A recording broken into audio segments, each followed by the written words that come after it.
万卷书不如行万里路，道听途说不如听我说说。大家好，这里是道听途说，分享不同的故事，希望能给您带来收获。咦，这不是冯掌柜吗？你不是失踪了吗？怎么回来了？一处人来人往的官道驿站，一名衣着华丽的中年人忽然停住了脚步，看向驿站中一个容貌清秀的男子，有些惊讶地问道。正在吃饭的冯毅闻言抬头一看，见是熟人，顿时抱拳说道：哎呦，是方掌柜的，请坐，请坐。来人是城中一个布商，名为方磊。方磊坐到跟前，冯毅给他倒了一杯酒，询问道：方掌柜，刚才你说的话是什么意思？方磊纳闷道：冯掌柜，前不久，也就是2个月前吧，塞上那边的镖局传来消息，说你们在沙漠里迷路了，你也没能走出来，镖局放出来了一个名单，失踪的人基本上都已经算死亡了，没想到你竟然还能回来，当真是可喜可贺。冯毅闻言叹道：哎，你就别提了，这一次我们商队进入沙漠中后遇到了风暴，很多货物都丢失了，也有不少人把命都留在了沙漠里，我能回来那还算是好的，不过也因此吃了很多的苦，这辈子我是不打算进沙漠了。你不知道那沙尘暴飞扬起来简直遮天蔽日，很多人被困沙漠基本上都是因为迷失了方向。两人也认识多年，方磊为冯毅能够回来也是庆幸不已，当即多喝了几杯酒下肚，方磊的话也多了起来，他叹了一口气说道：冯掌柜，这件事我本来不想给你说的，可你回家后也会知道，你虽然逃出来了，可还是回来晚了，你母亲在前天晚上离世了。冯毅闻言一愣，有些不相信地道：方掌柜，你可别开玩笑，我母亲今年也才50不到，我离开之时还能下地干活，怎么可能就这样离世了呢？方磊摇摇头道：根据你大哥放出来的消息，据说你母亲知道你被埋大漠之后，整日以泪洗面，伤心过度，这才忽然离世，具体的事情我也不大清楚，你回家一看便知。冯毅心中着急，匆匆忙忙结了账，与方磊告别后就往家里赶去。刚回到村口，他远远的就看到自家门口挂着白帆，院内哭声一片，他冲到院子内，当他看到那摆在屋内的灵堂时，眼泪顿时止不住的流了下来。娘，孩儿回来晚了，都怪孩儿不听你的话，非得跑那么远，孩儿让你担心了。娘，娘。冯毅趴在棺材上痛哭流涕，把四周的人都看懵了，等大家反应过来，才注意到来人竟然是冯毅，不由得惊讶道：这不是冯毅吗？镖局的人不是说他失踪在沙漠里吗？你懂什么？失踪又没代表死了，那只是镖局乱说而已。此时旁边一个男子走到冯毅身边，小心问道：小弟，是你吗？这可太好了，我们大家伙都以为你不在人世了呢。冯毅闻言止住哭泣，扭过头来说道：大哥，娘亲，这到底是怎么一回事？旁来人是冯毅的大哥冯成。冯成闻言脸色微微一变，他看了看四周的人，小声道：你难得回来，先休息一下，这件事我晚上与你细说，你倒是给我们说说，你到底是怎么逃出来的？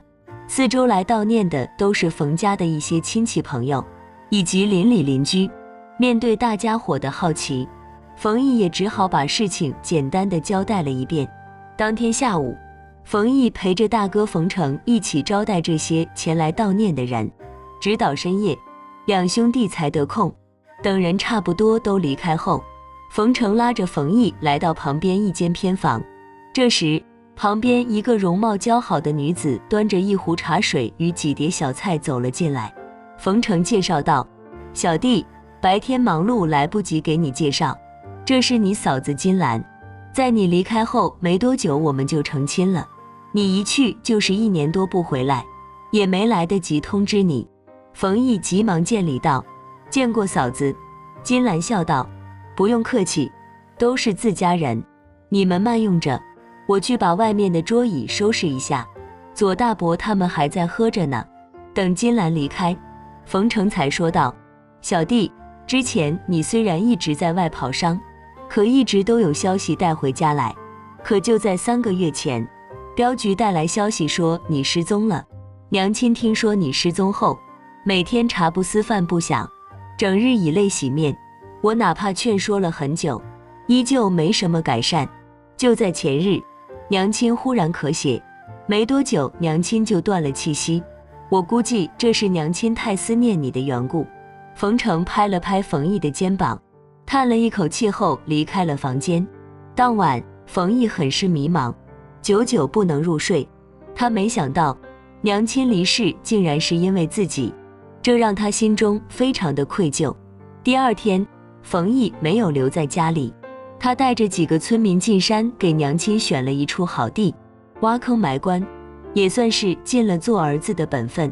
傍晚，其他人都回去了，冯毅把周边的杂草枯树都砍了干净，才准备回家。刚走没多久，冯毅忽然听到了一声纤细的求救声：“救我，公子！求求你救我！”冯毅先是一愣，开口问道：“你是谁？你为什么让我救你？”没有人答话。冯毅心中纳闷，考虑了半晌，还是随着耳中的声音寻找而去。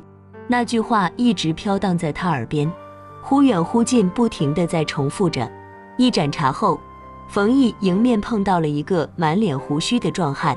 这壮汉背着一个竹笼，手里拿着弓箭，腰间还挂着一把柴刀。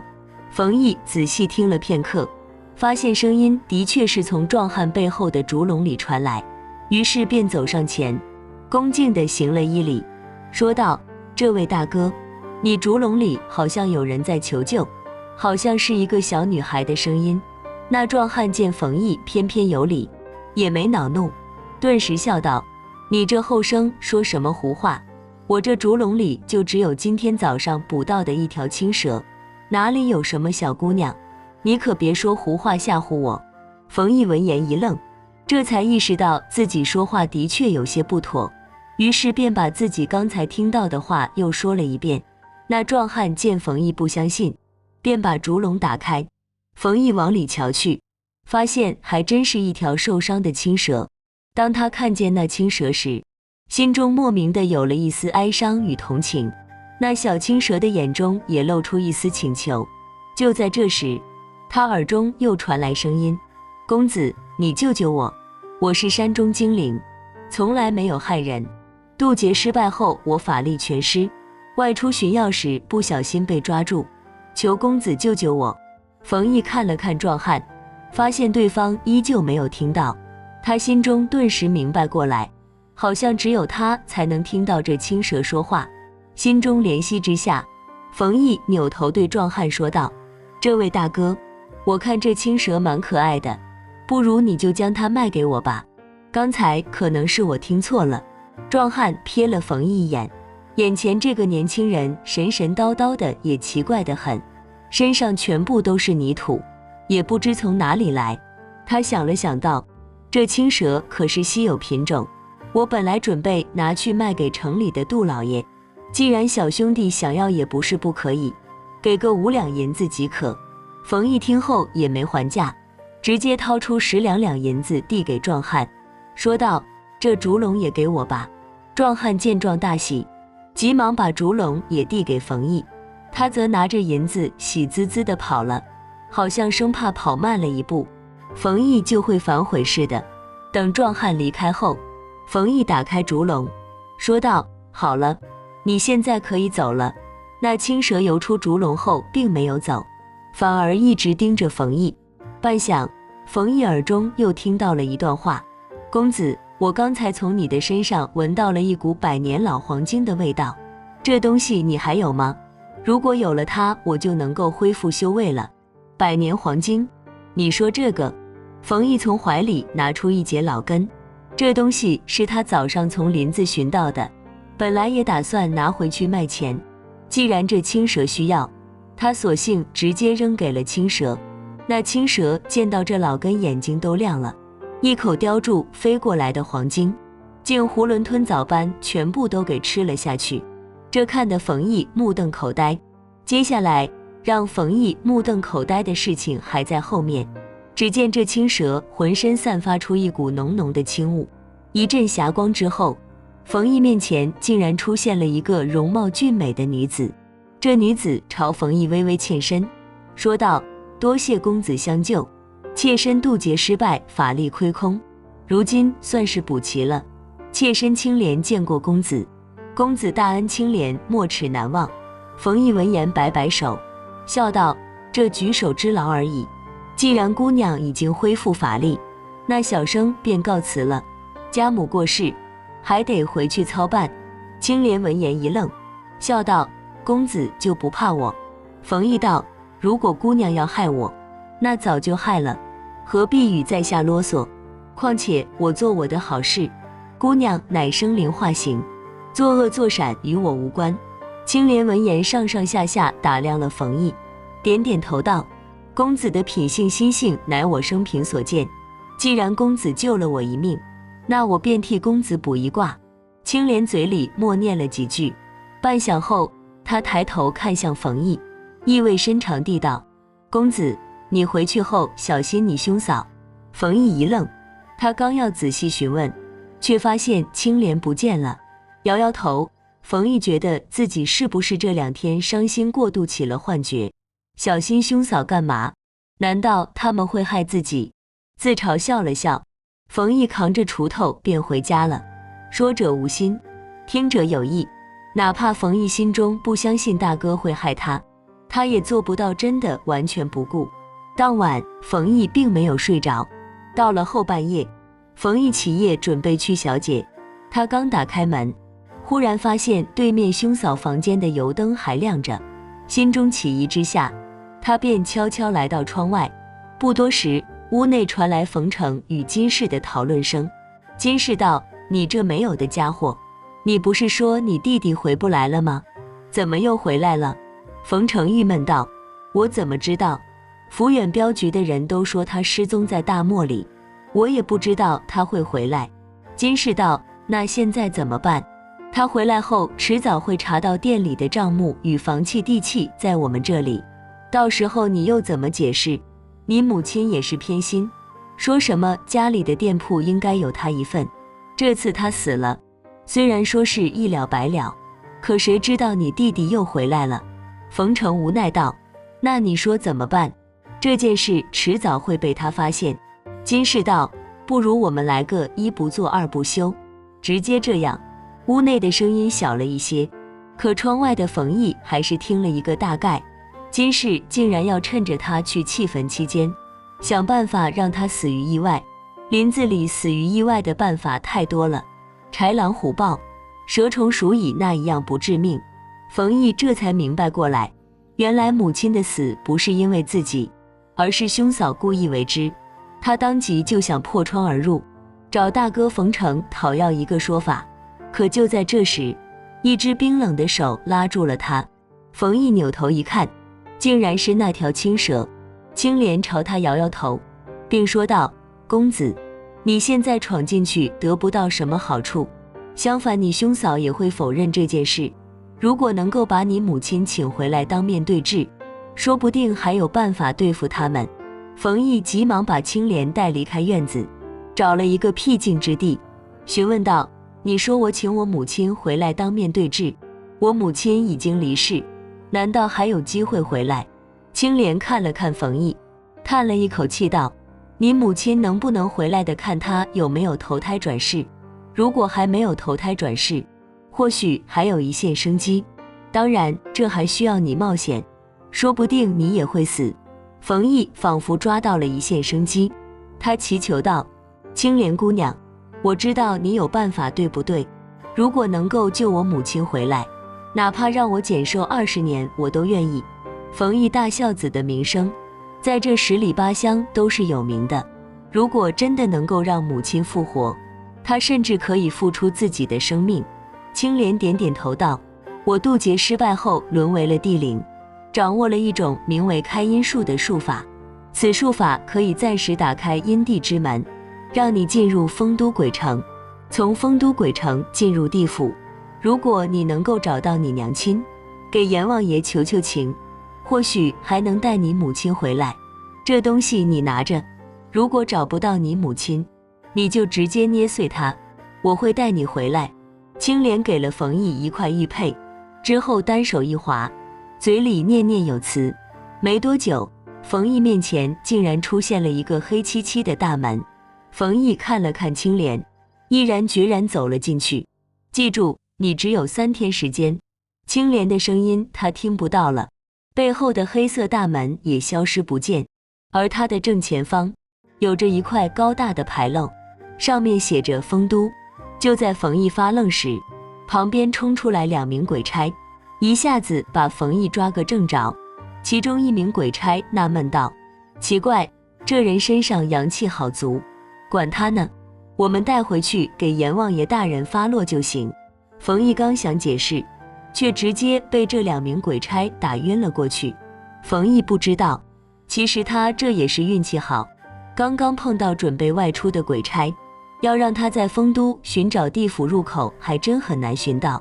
等冯毅醒来时，他发现自己竟然在一座高大的殿堂之上，上方坐着样貌威严的阎王，左手边还有一个白衣判官。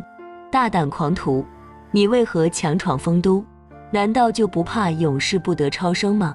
冯毅被吓了一跳，闻言急忙解释道：阎王爷大人，小的冤枉，小的并不是有意强闯丰都，而是来寻我娘亲的。为了我娘亲，小的愿下18层地狱。阎王一愣，笑道：没想到你还是一个大孝子，你母亲已经离世，本是天人永隔，你为何不顾因果轮回来到地府？难道就只为了见你母亲一面？冯毅解释道：并不是这样，小的也是有苦衷的。冯毅不敢有丝毫隐瞒，把自己为什么来地府的事情给说了一遍，还说了地灵青莲的事情。阎王爷闻言扭头看向旁边的判官，说道：你查一查有没有一个叫顾玉梅的女子投胎转世了，如果她真的是枉死，那并不是不可以网开一面。判官查了一下生死簿，回道：大人，的确有一个叫顾玉梅的女子，此女阳寿70有3，51而亡，从记录上来看是坠井而死，此女还在排队等候审判，并没有投胎转世。阎王爷点点头，扭头看向冯毅，说道：冯毅，这件事因你嫂嫂而起，你兄长贪念钱财，想要独占家产，罪无可恕，可你以生人之魂强闯地府，此罪可免，活罪难逃。念你有着一片孝心，敢舍身救母的份上，我就暂且饶恕你。不过那地灵与你已经有了因果，你们完成了人世缘分后，需要在地府任职1000年，以偿还此罪孽。冯毅还没有来得及说什么，只觉得脑袋一晕，便什么也不知道了。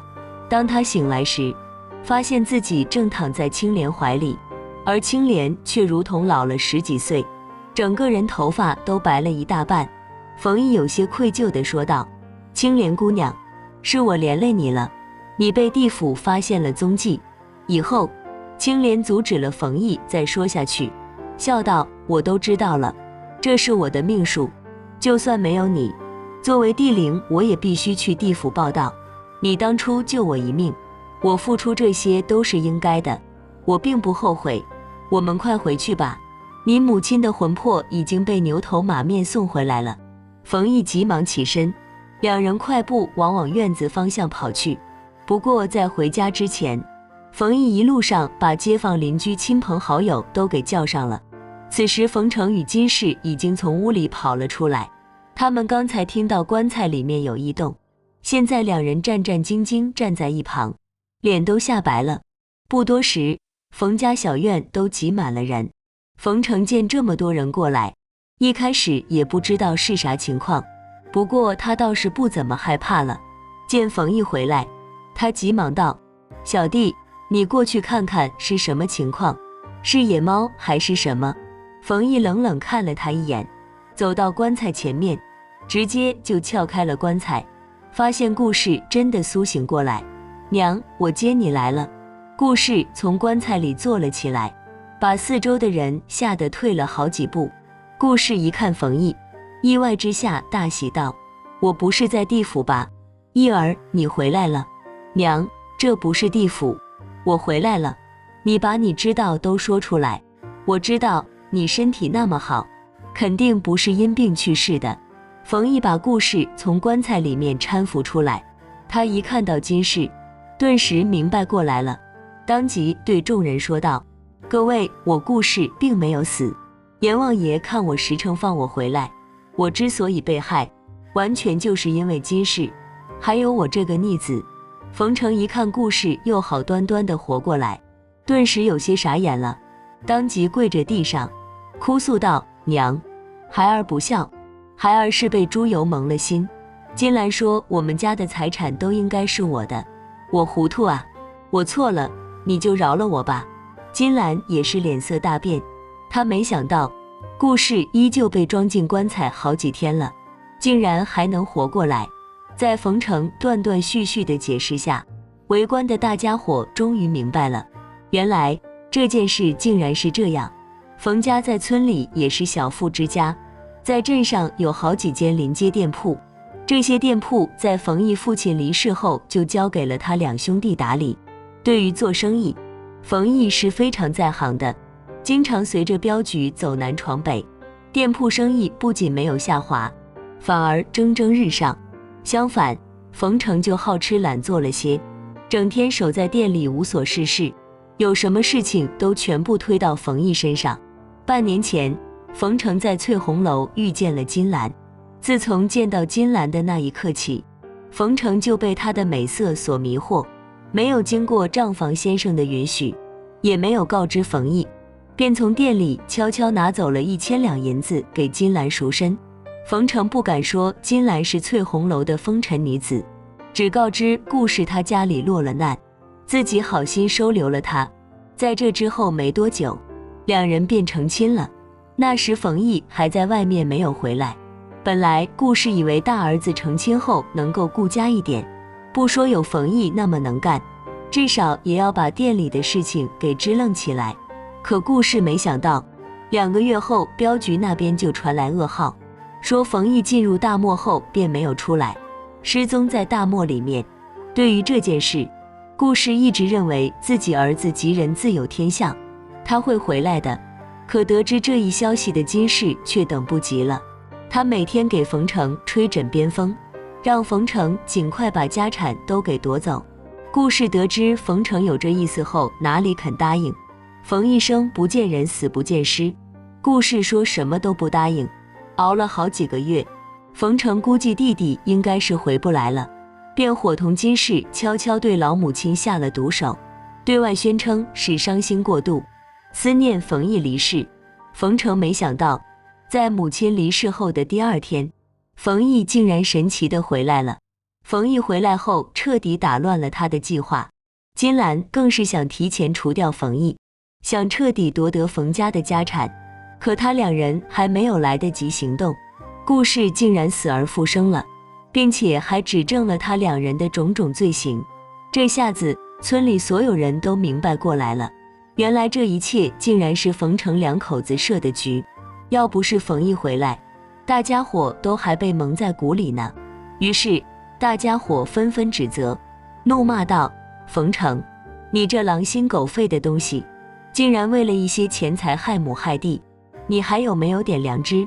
还有你金氏，冯家就你出来，怎么说也花费了不少的钱财，你竟然做出这种忘恩负义之事，亏我们瞎了眼。金氏与冯成还想解释，可忽然间院子里刮起一阵怪风，冯成与金氏被这怪风一刮，顿时没了生机，直挺挺地倒在地上。大家伙见状，都认为是他们是遭了报应，纷纷拍手叫好。只有冯毅知道，他2人估计是被牛头马面抓走了。心中叹息之下，他并没有让冯成2人就这样暴尸荒野，也给他们收敛了后事。村里人见此，都夸他深明大义，以德报怨，凡事都因贪而起，有了贪念，这心自然就乱了。清为了能够施展开因诉讼冯异去丰都，所有修为都耗得一干二净，从蛇灵变成了凡人。两人经历此事，也是情投意合。两人在这之后没多久便结为夫妻，过上了甜蜜恩爱的日子。两人足足活到了90有2。离开人世后，冯异与青莲凡尘缘分已满，在地府任职去了。冯异感叹，这人呐，还是得做好事，积下阴德，不为自己，也为儿孙。冯异死后，每当被人谈起，大家都会对他竖起大拇指，善心救人，孤身入地府救母，成了大家津津乐道的事情。好了，今天的故事就到这里了。看完这个故事后，不知道您有什么感想？欢迎在下方留言，不要忘了点赞和订阅，希望能给您带来收获。感谢您的观看，我们下期节目再见。